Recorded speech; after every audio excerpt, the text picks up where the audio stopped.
Dear Reform voters, or anybody thinking of voting for Reform UK at the next election, I'm speaking to you as a black person, as someone from one of the ethnic minorities that were targeted during the riots last summer.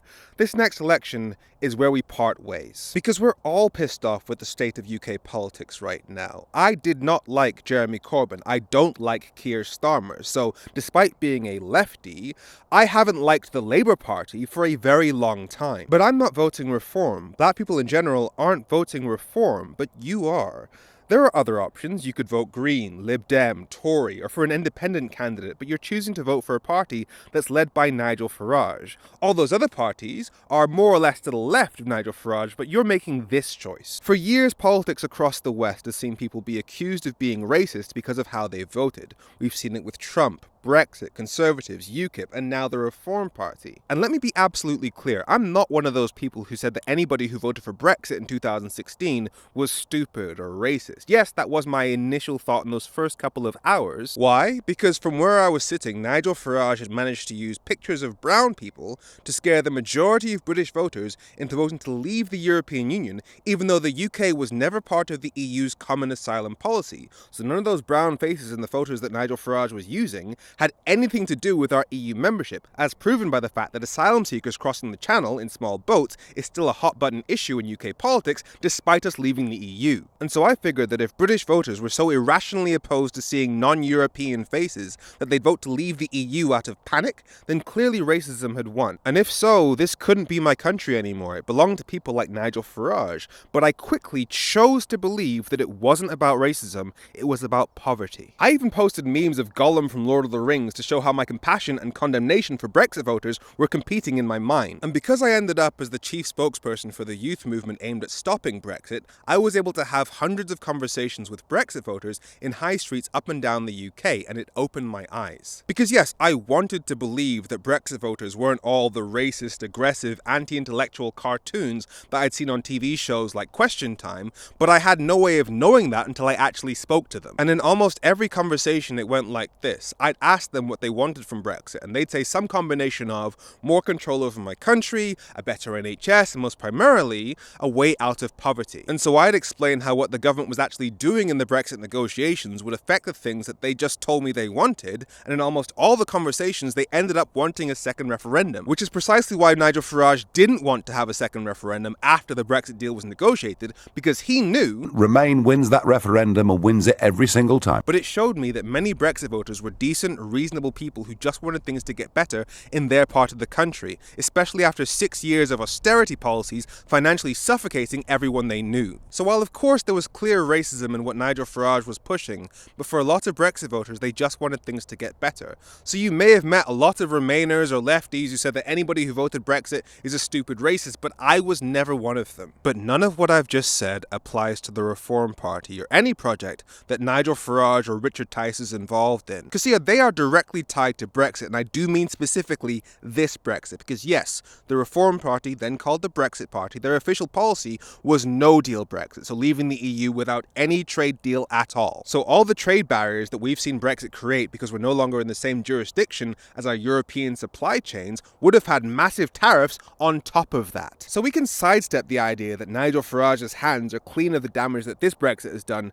simply because he wanted a Brexit that would have been even more damaging, but the Reform Party is directly tied to this Brexit, because they deliberately stood down hundreds of candidates across the country in the 2019 election, specifically in order to help Boris Johnson deliver his Brexit deal. They knew exactly what the deal was, they were on record as saying that it was worse than remaining in the EU. I see the withdrawal agreement as much worse than Remain, frankly. And that if given the choice, the public would rather remain in the EU. But they helped Boris Johnson deliver that version of Brexit, which means all the damage that Brexit has done is on them too. They helped deliver a Brexit which they knew would create trade barriers after specifically promising people that Brexit would never do that. But the reality is that there is no evidence that leaving the European Union would damage our trade with the EU at all. Because yes, failing to stop Brexit destroyed me in ways that I don't even think I could get away with saying online. But there was one huge benefit to Brexit actually going ahead, and that's that now people can see whether Brexit was good or bad for the things that they wanted from it, namely living standards. And now 67% of the public believes that Brexit has made the cost of living crisis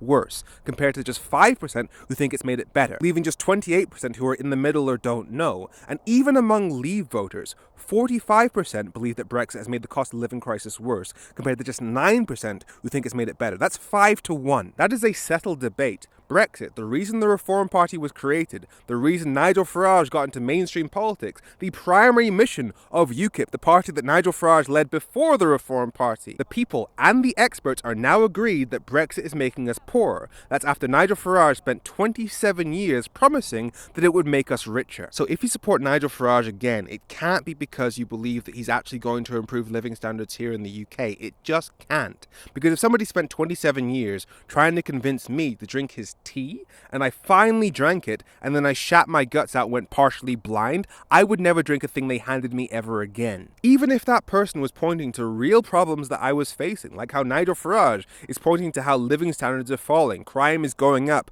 labour is crap, all things we agree with. But I already know that Nigel Farage's shitty tea isn't going to make things better. So anybody still drinking it, I know they don't believe that it's actually going to make things better. And before we get into why I'm speaking to you specifically as a black person, just want to be clear, that's bad enough. Like, making the entire country poorer, that's bad enough. Like, race aside, we don't even need to get into the fact that black households are statistically the most likely to be in poverty, so any policies that make poverty worse are statistically going to hit black families worst, because we're talking about a party that has admitted that Brexit, the policy that their party was founded on, is making this country poorer. We're getting poor for a variety of reasons, of which Brexit is one. And that if they were in charge, they would continue to make us even poorer for the next 20 years. Sometimes you have to take you have to swallow your medicine to get better in the future. So this is maybe a 5-year, 10-year, 20-year plan. So anybody that's still supporting that is choosing to be a threat to the financial well-being of me and everybody I care about. And again, that's bad enough, but I could have a civil discussion with you if that was all it was. But here's the thing. If you're voting for the Reform Party and it's not because you genuinely believe that they'll improve things for people economically speaking, then it has to be because of their views on society. Like, if it's not their economic politics, it has to be their social politics, like the stuff they say about minorities. 46% of British Muslims support Hamas, support a terrorist organisation. The stuff they say about people who physically attack minorities in public. The stuff that they say about people who encourage others to physically attack minorities in public. Lucy Connolly should not be in prison. Because please, put yourself in my shoes for just 1 second. What other conclusion could I possibly come to? Because you can't honestly sit there and tell me, after what Farage has done with Brexit, and tell me that you trust him to improve the cost of living crisis. Because yes, the Reform Party goes on about saving money by scrapping net zero, and we can debate whether or not increasing our reliance on a limited supply of fossil fuels is better for us in the long term than prioritizing the unlimited energy of wind, solar, and tidal. But let's say they're right, and there are problems with net zero. There are problems with the EU too. Like, it used to be my full-time job to criticize the EU when I worked in Brussels, but Nigel Farage's solution to those problems has made you poorer. He's even admitted that. But what I do think is we haven't actually benefited from Brexit economically. And now he's literally saying that net zero is the new Brexit. So what reason could you possibly have to believe that Nigel Farage's solution to this issue won't also make you poorer? And that taxing the rich to pay for the green transition so that working class people can still thrive wouldn't be a far better option. But you're not voting for the Green Party. You're choosing the Reform Party. You're voting for people who called for the release from jail of people whose actions led to people with my skin tone being hunted in the street. Because Reform MP Lee Anderson took the side of the rioters. Reform's Richard Tice took the side of the rioters. Reform's Rupert Lowe took the side of the rioters. Reform's Nigel Farage took the side of the rioters. I didn't even bother to look up what James McMurdoch has said about the riots because the man is convicted of beating his girlfriend. So anybody that votes for the Reform Party, you don't need me to tell you what message that's sending to anybody who's a victim of that kind of violence. But back on point, you're voting for people who have made it very, very clear that they are a threat to the physical safety of people with my skin tone. They paint brown people as terrorists. protest, they called for the release from jail of people who called for brown people to be burned alive. They defended the people who attacked minorities in the street, so imagine if they were in government. You'll be voting for an increased risk of violence against me, so why would I be civil with you? You'll be voting for the extremely uncivilized. You shouldn't expect civility in response. So again, I am begging you to put yourself in my shoes.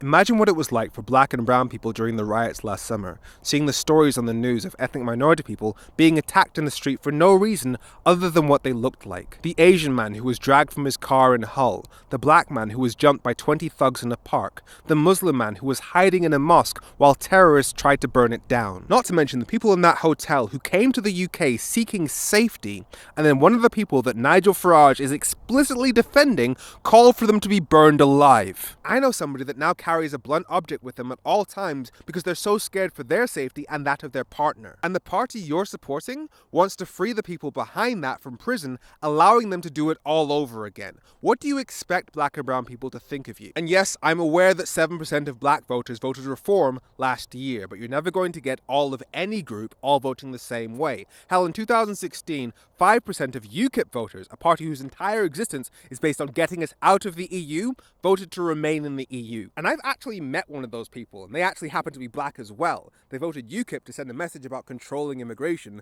but they thought that actually leaving the EU was a step too far. So yeah, black people are not a monolith. I don't believe I'm speaking for all black people, but I do believe I'm speaking for most, given that 80% of black voters chose parties that are generally considered to be centre-left, whereas only 18% chose parties on the right when you add together the votes of the Conservatives and Reform. So I want you to understand that when you see black and brown people, or even racially aware white people, refuse to engage with you the moment you express a liking or even an interest in Nigel Farage or the Reform Party, it's not because we're anti-free speech or against civilized debate. We want civilized discussion, but we can't have civilized discussion with the uncivilized. We won't debate politics with people whose politics puts us specifically at risk of being chased and beaten in a car park. Like I said, the one big benefit of Brexit is that it gave us a chance to finally come together after it tore us apart, because we all can agree now that Brexit, the reason the Reform Party was created, has hurt us. So if you vote Reform, you are the ones trying to keep us divided. So we're just following your lead.